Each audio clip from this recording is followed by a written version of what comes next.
Albert Speer, one of Hitler's leading aides and closest friends. Technocrat, visionary architect, and Minister of Armaments and War Production. Albert Speer was the man who kept the Führer's wheels of war turning. His most heinous crime, the exploitation and murder of millions of slave laborers, starved, beaten, worked to death in his factories. Albert Speer had blood on his hands.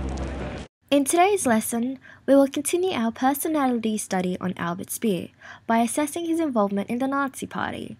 We have studied Albert Speer's background, architectural achievements, relationship with Hitler, and his role in the Nazi Party. And today, we are to draw all that information and knowledge to evaluate the good Nazi. Prior to this, we are to reflect on the following questions.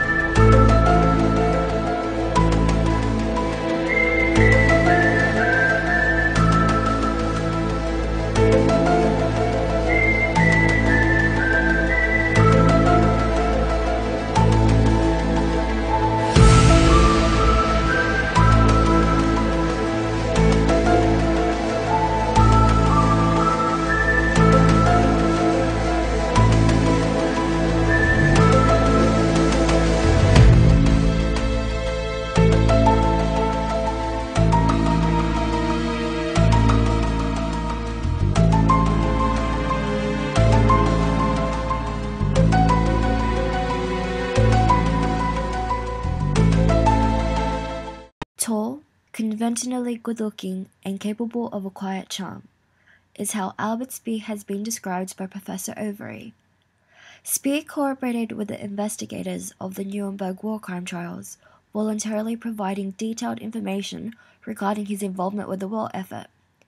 Speer stood out from his counterparts who also stood trial for crimes against humanity, as he accepted the collective responsibility of the defendants.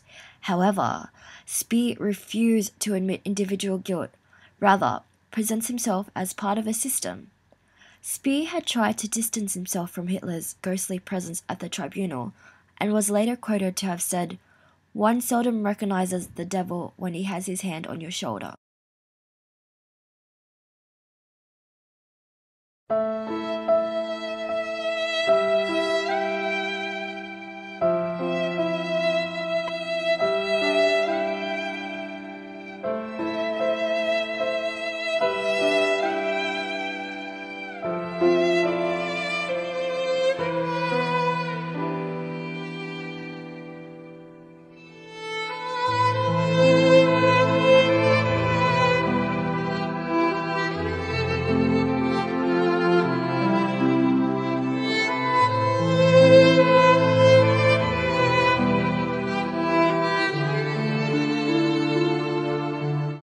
And now, what does that all mean to you? By the end of today's lesson, you are to answer the much disputed question: Albert Speer, was he the good Nazi?